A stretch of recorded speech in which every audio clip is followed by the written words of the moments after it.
Good afternoon, class. It's Professor Norwood. Firstly, I want to apologize for not having a formal Zoom meeting this evening.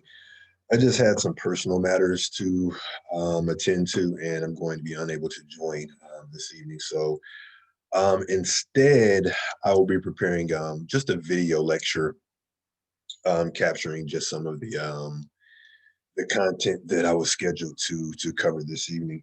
The first thing, I am right now in the writing a narrative module on D2L, and all of the content that I will cover is either in there or there's just some quick things that I want to go over from our textbook. But for the most part, you can get by just fine with the content in this module. And just to give you an overview, I know this says week 3 and we're only in week 2. Again, I've copied some of the material from classes that I've already have going. So even though the weeks may be a little off, the content is still the same. First, these are just some slides. If you just want to get, some more info about narrative and really structuring your narrative, you can go through that. And actually, I'm going to show a few of these slides as part of this lecture. And this is just a PDF, showing the importance of storytelling. And for the most part, when we share stories, we build empathy. We can, help understand. They can help us understand one another. And stories are often, traditional, depending on the culture. But I think it's important for us to understand, how storytelling really plays a part, in our lives. All right, really our past and present and future. All right, and this is just, how storytelling has contributed to our evolution as a species. So this is just something I found interesting. I thought I'd share. The same with this link. And this link, if you ever listen to NPR, which is a sign that I'm getting old, probably because NPR is actually one of my presets in my car. But The Moth is a great storytelling series. And if you click the link, it will take you to the site where you can listen to some of the stories that are told on there.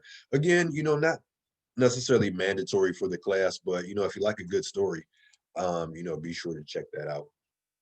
All right, and here's our discussion question for this week, and you respond to it the same way you respond to the question from last week's class, where you introduced yourself. You just click on it, and then start a new post.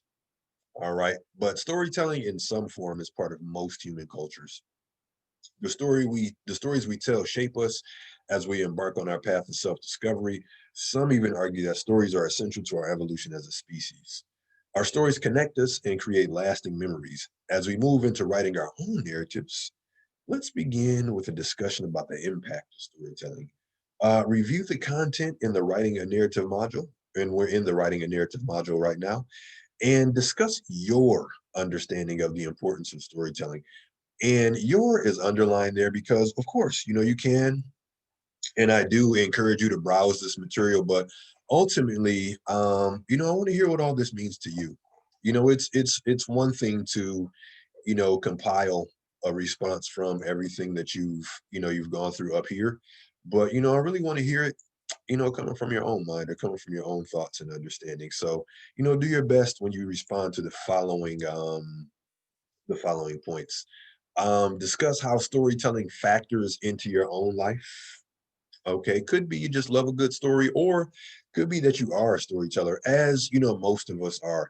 Even when it's a story like, hey, let me tell you what happened to me yesterday. All right, stories of that nature. Or we could have these moments where an elder or someone in our family, or someone who we're close to, told us a story about, quote unquote, the way things were. All right. So think about that, how storytelling factors into your own life. And then, think bigger, right? And think more general as well. Discuss the role of storytelling in a community, society, or culture. Now, could be your community, society, or culture, or you can answer this in general terms. All right. And then once you have posted, reply to at least two of your classmates' posts. All right. So make sure you knock that out before Monday of next week. And then here's our assignment for the week, or an additional assignment to accompany the discussion question. This also builds on the reflection assignment that we had going on last week. All right. The writing process, although we didn't get a chance to discuss it much, we start off with pre-writing.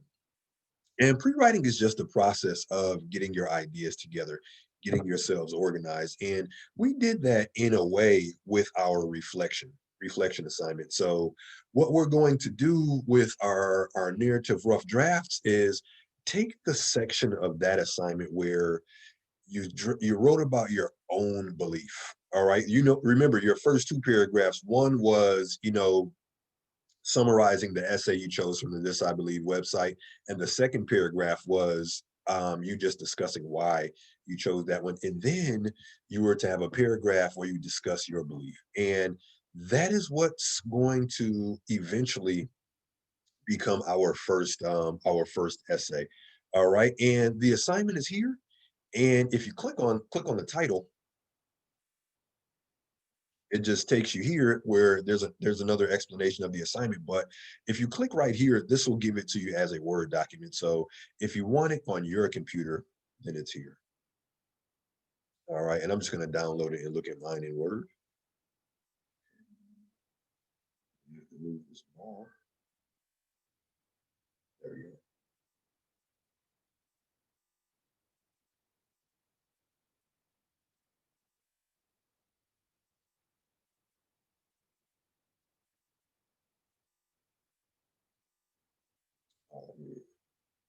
All right. So when you open this, it's just an essay prompt. I'm sure you've seen one before. But just a word of advice for this class and any class moving forward. When you receive a writing prompt, don't just, scroll down to the parts where it's asking you to do stuff. Make sure you read the entire thing because you could miss some vital information. So make sure you read and understand, what you're being tasked with. All right. So this one is English 1510. This, I believe, essay prompt. And the first part of this assignment, hopefully we've already done with our narrative reflection. But the first part, identify a belief or value which is particularly important, unique, or interesting. All right. And again, hopefully we've done that. If you want to change directions from the belief that you wrote about in your narrative reflection, that's fine, but try to make that decision as soon as possible. All right. So now that you have the belief, think of an experience in which this belief or value became clear or which supports the belief statement. Okay. Now, at the time, you may not have been aware of the impact of the experience, but upon reflection about this experience, you have realized its importance and connection to your development as an individual.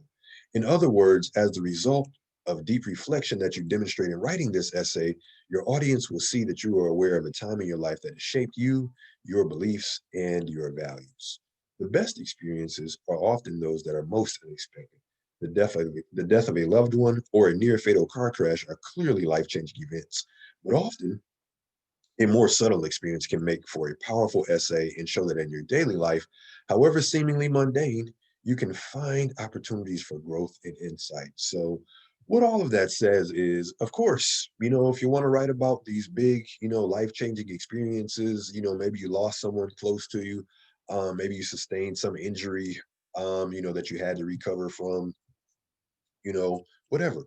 These are great topics, for these essays.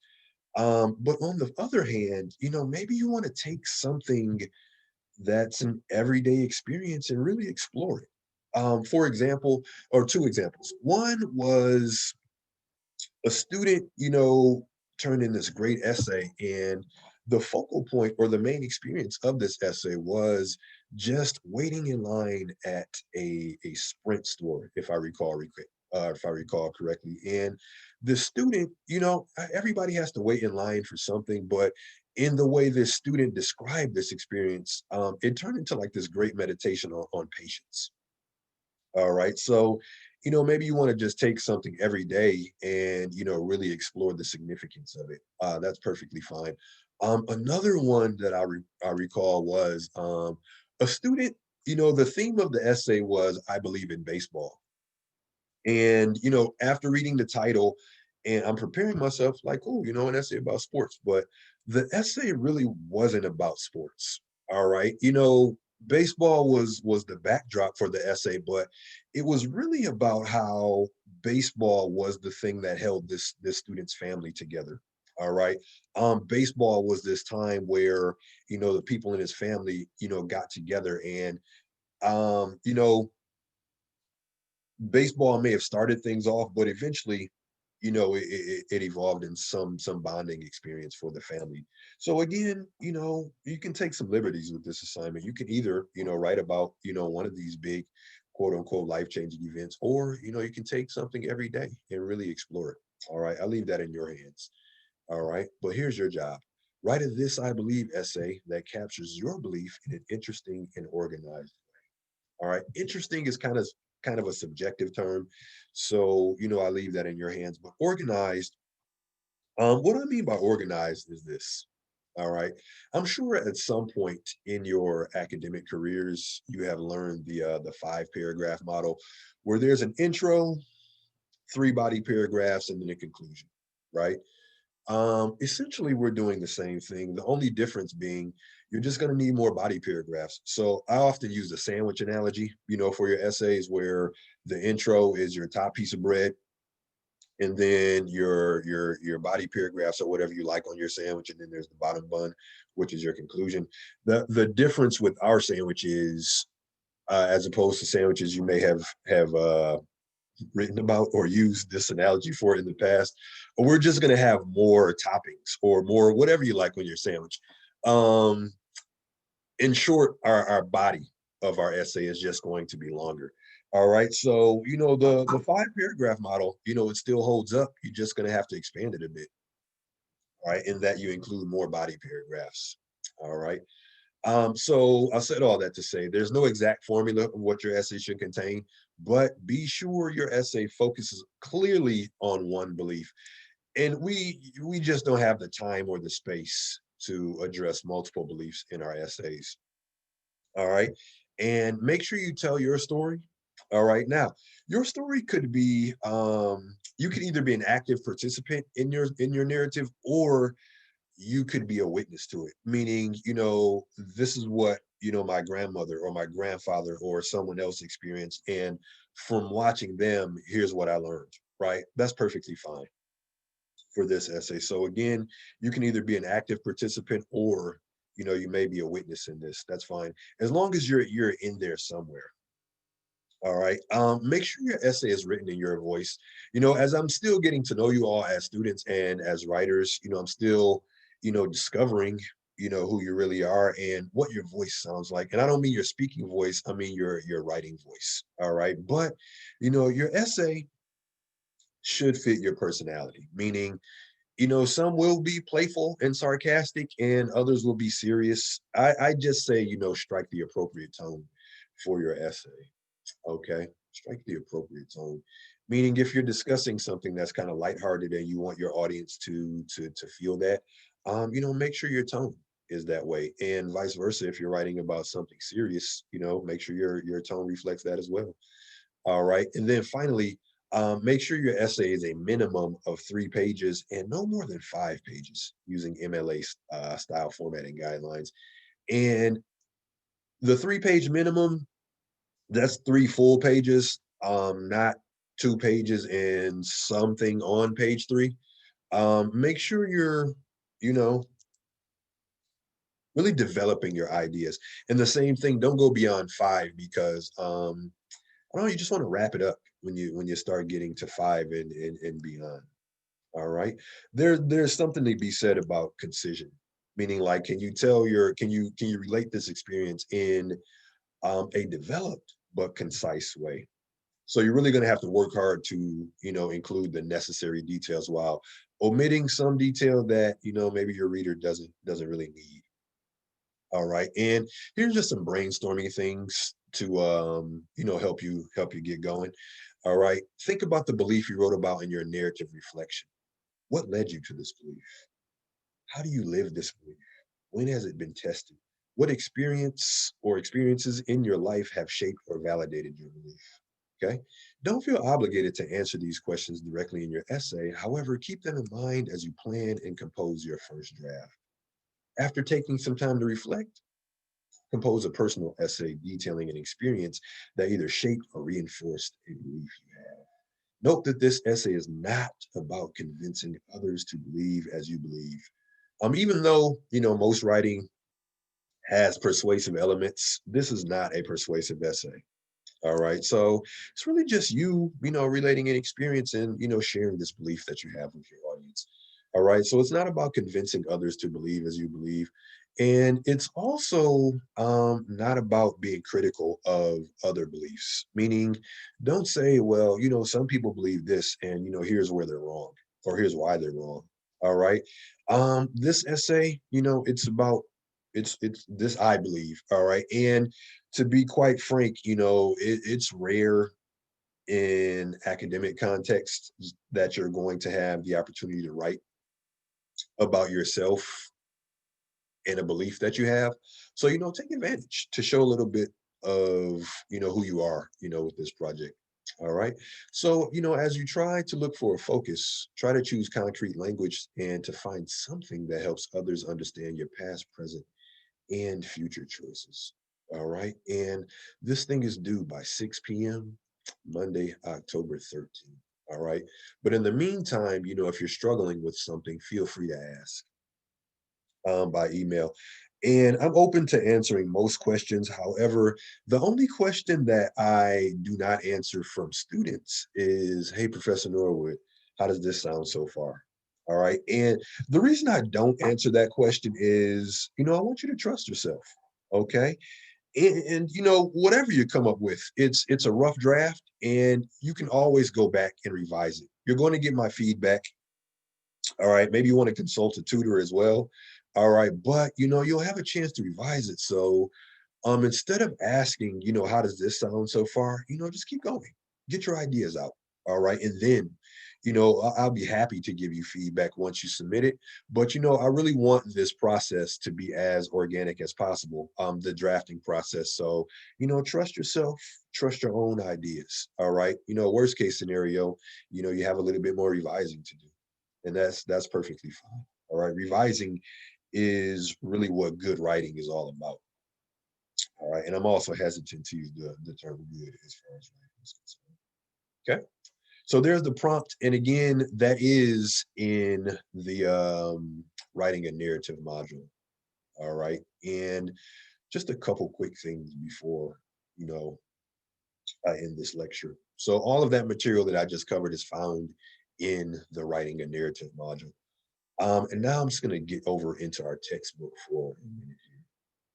All right. And really just looking at some of the principles of narration and how to compose a solid narrative. All right. Or better yet, a better word is it an engaging narrative. You want your reader to, I guess, have an investment in your essay. And you definitely want them to keep reading after you hook them in.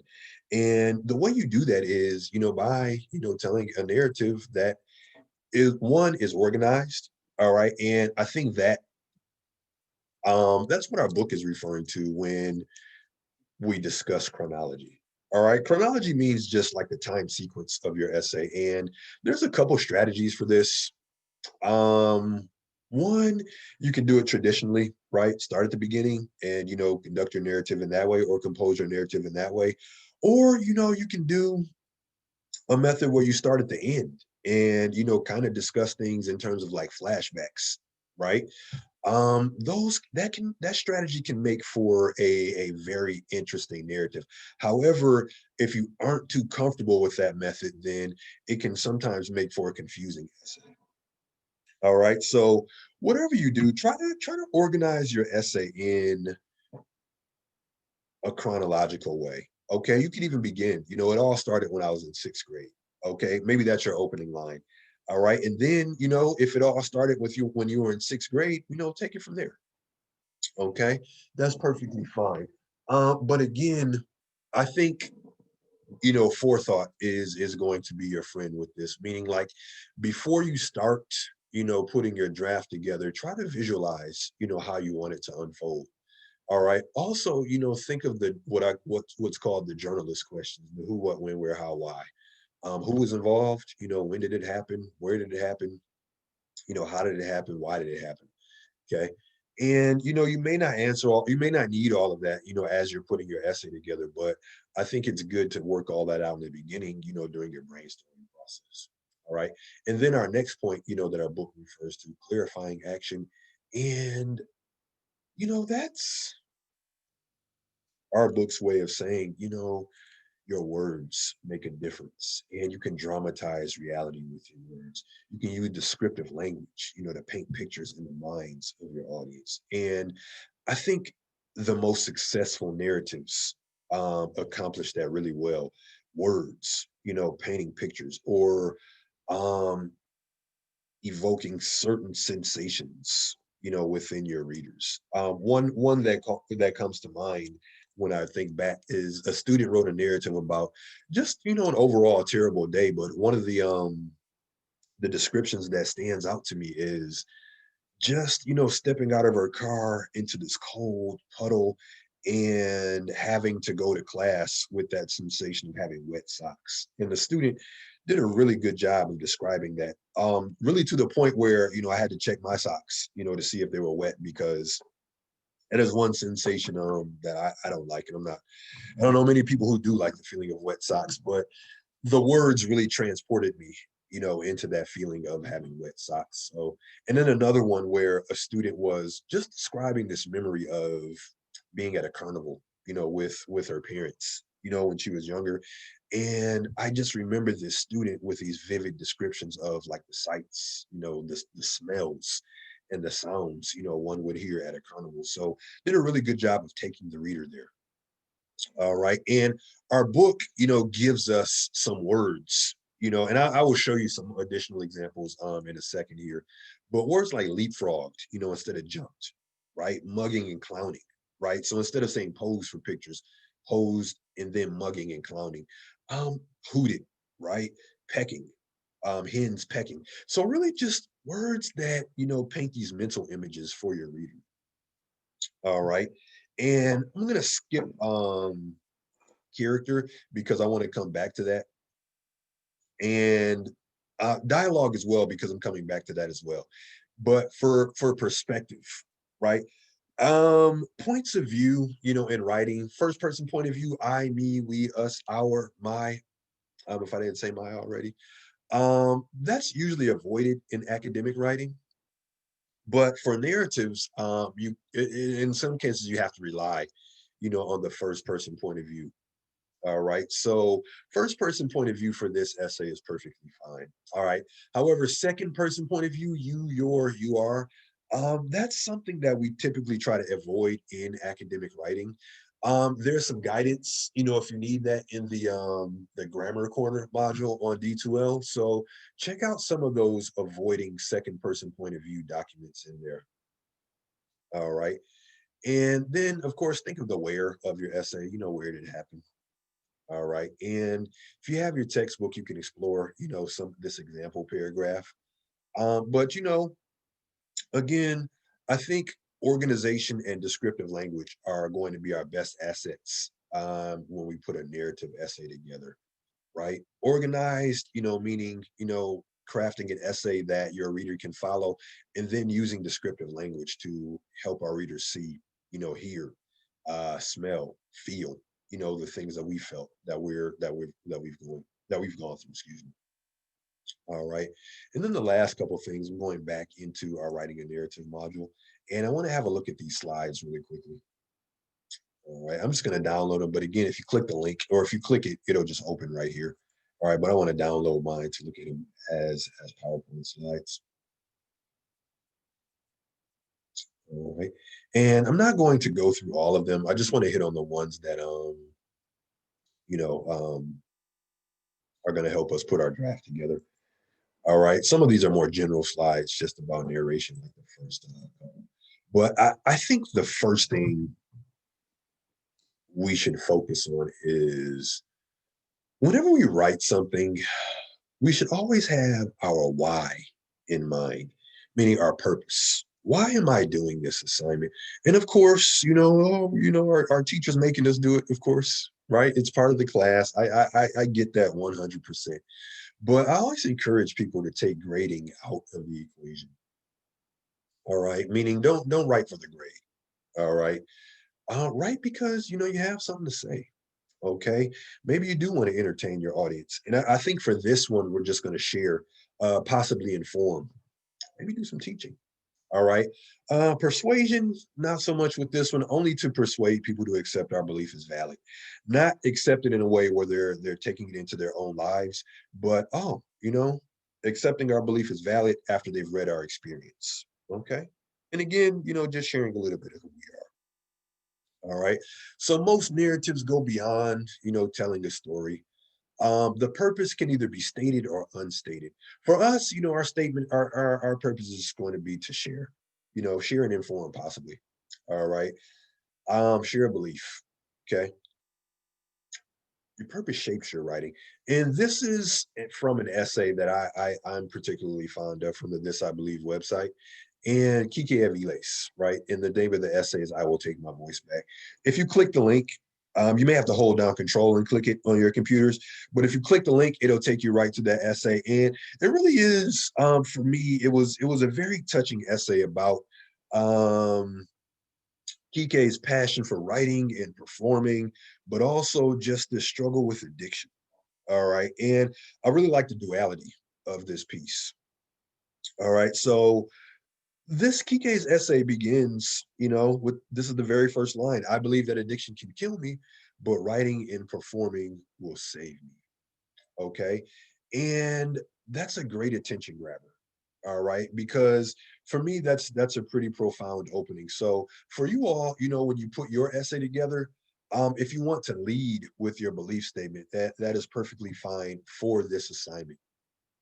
Traditionally, your thesis statement goes at the end of your introduction because the logic being your introduction builds up to your thesis statement. But for these essays and for personal narratives in general, you have a little bit of freedom to bend the rules just a little bit. So if you want to lead with your belief statement as your attention grabber, that is perfectly fine for this assignment. And actually it worked in this context with Kike's essay. All right. I believe that addiction can kill me, but writing and performing will save me. So, really, the reader for this essay is expecting, to hear about, this addiction, but also to hear about how writing and performing could possibly be, Kike's savior. All right. And I'll come back to some of the points in that essay. Such a beautiful essay to me. All right. And this one, I said I would come back, to using words that create sort of sensory impressions, in your reader, using descriptive language. And before I look at the original and the revised passages, I think the first thing we should ask ourselves is, how do I discern between something I describe vividly or something I describe very sparsely? And the answer to that question is think about what's relevant, to your narrative, right? Sometimes you do have to use, a great amount of detail. Other times, a tree is just a tree. So, think about what's relevant to the experience you're relating to your audience, and then, decide what you need to describe vividly versus, when you can take the tree as just a tree approach. So, this is there's two passages here. One, it's a rough draft, right? The child drove his tricycle down the driveway into the path of an oncoming car. Fortunately, the driver who was speeding was able to swerve in time to avoid a collision. Okay, it tells the reader what's happening. Okay, now possibly when you revise this, you're asking yourself, well, how can I make this more engaging, or how can I paint this picture in my audience's mind? All right. Perhaps when you revised, you came up with something like this. 4-year-old Ishmael hopped on his racing red tricycle and began pedaling furiously down his driveway. By the time he reached the end, he had gathered too much speed to stop. With fear in his eyes, he screamed mightily as his out of control trike headed into the path of a speeding Corvette. The teenage driver, startled into action, swerved just in time to avert disaster. Okay. Now, if we reflect back on the passage that we went over in our book, where we look at some of these words, okay, screamed mightily, all right, swerved just in time to avert disaster, startled into action, all right, pedaling furiously, all right. Again, these are just words that help your reader visualize what's happening as you tell your story. Same thing, 4-year-old Ishmael. One thing I will say for your narratives, make sure the people that you're discussing have names. And this is what I meant by character, when I was going over the book material. Make sure they have names. Even if you give them fake names, to protect their identities, that's fine for this project. But I think it's, when you say Ishmael, or when you give your characters names, it just sounds better than to continually repeat, well, my friend, my friend, my friend, or my mother, not my mother. You don't have to name your mother if you want to, but you get the gist of what I'm saying. Give your people names, because names, give them life. All right, names give them life. Again, even if you have to use fake names, that's fine for this project. All right. So, again, you're just using your words to help your reader visualize, what you're discussing. All right. And as we go forward, here's an actual picture of Kike, but this is just your brainstorming, where you're kind of going through the journalist questions. You can go back to that slide if you wish. All right. And dialogue. All right. Now, imagine this, my good people. It's you're younger, right? Maybe you have a curfew and you're hanging out one night, and you're just having such a good time that time gets away from you, and you stay out way past curfew. You go home, you sneak in, right? You pull off the perfect I don't know, you pull off the perfect quiet entrance to your own home. But as soon as you get there, mom or dad or whoever lays down the law is sitting right there on the couch. Right.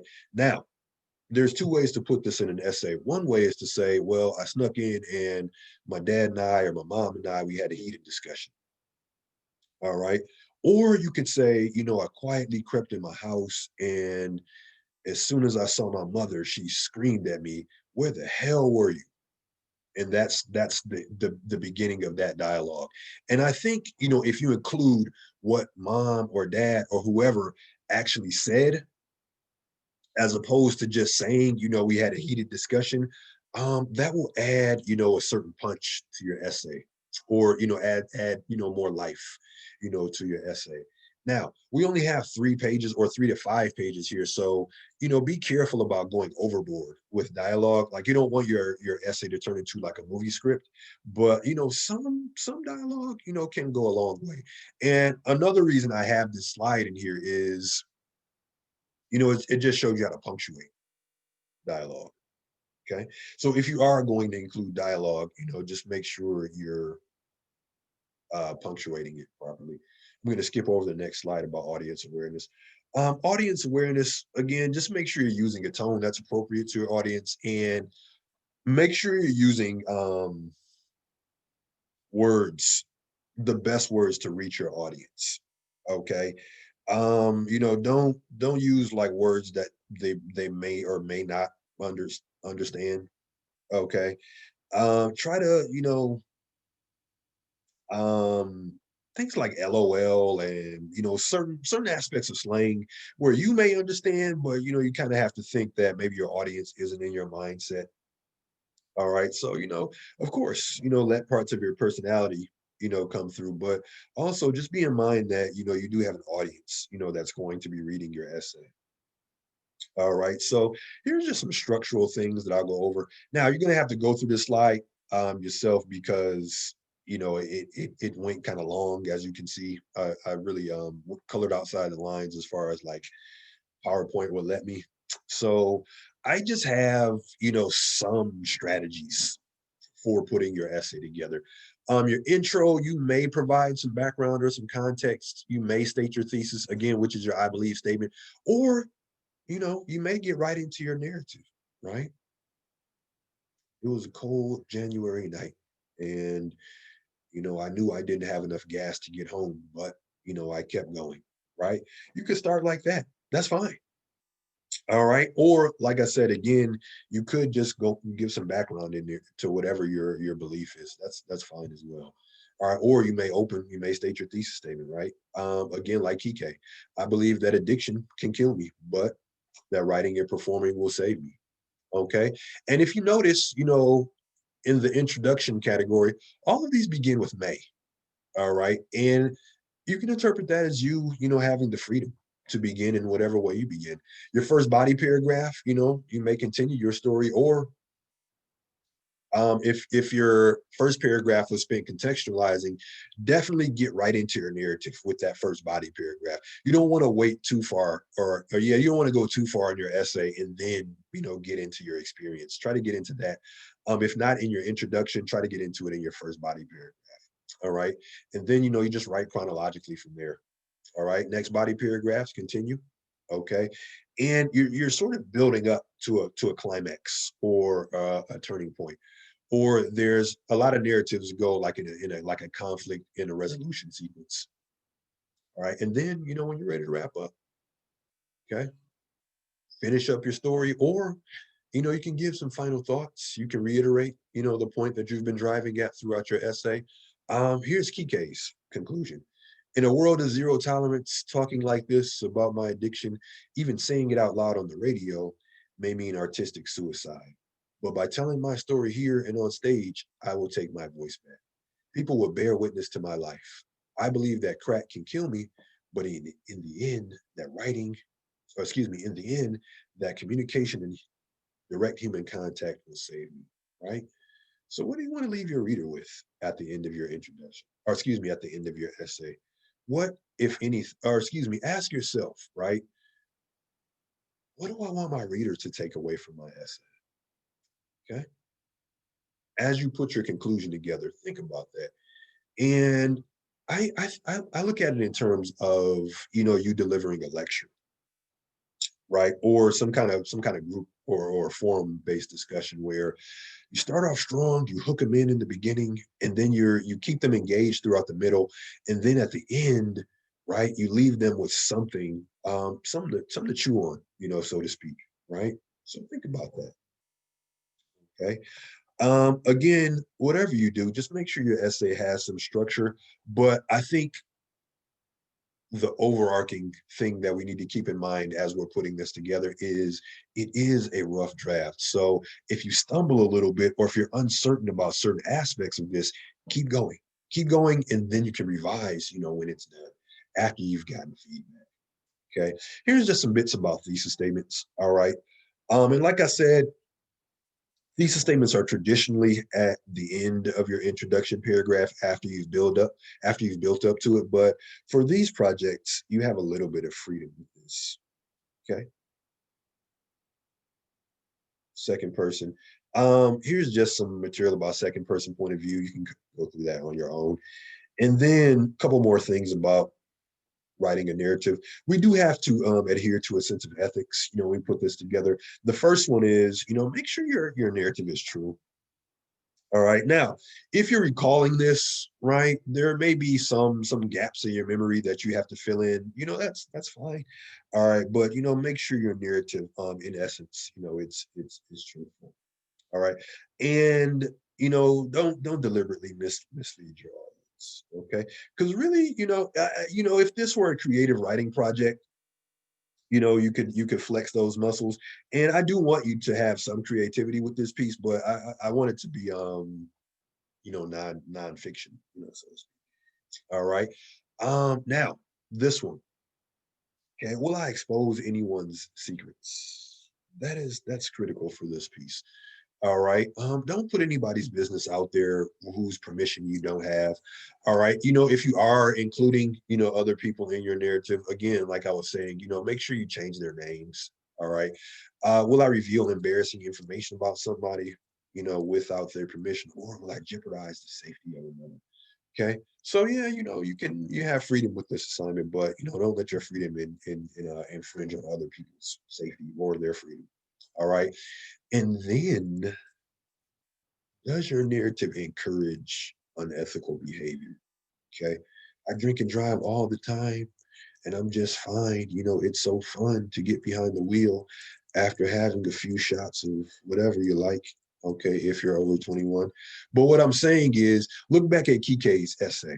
Okay, he talked about drug addiction, alcohol abuse, but he also says that he knows, that will eventually kill him, if he doesn't stop. So if you are, talking about some of these events or some of these experiences that you had, make sure you give your reader the consequence, of stuff like that, or the consequence of stuff like that. And then finally, I don't share you guys' essays with anyone, but and I know you all don't know me because we haven't had much interaction just yet, but I'm not, a really judgmental person. I think everyone has a story. And, sometimes it takes a certain amount of courage to share things about ourselves. But I say all that to say, don't write about anything that you're not comfortable with me knowing. Okay. Again, I don't hold anything over anyone's head. And, I've had my own issues in the past, so I'm in no position to judge anyone about anything. So, I try to be compassionate and empathetic, towards folks. So, but again, if you're not comfortable with me knowing something, um, don't write about it. Okay. The flip side of that is, sometimes writing about, the things that we've gone through in life can be therapeutic. All right. So, that choice is up to you. All right. And then finally, right, these are just questions that you can ask yourself when you're planning this thing. One question that's not on here that you should ask yourself when you're planning, when am I going to do this thing? When? Right? You know your schedule, when you're free, right? When you're working, when you have family obligations. So think about when you're going to put this together.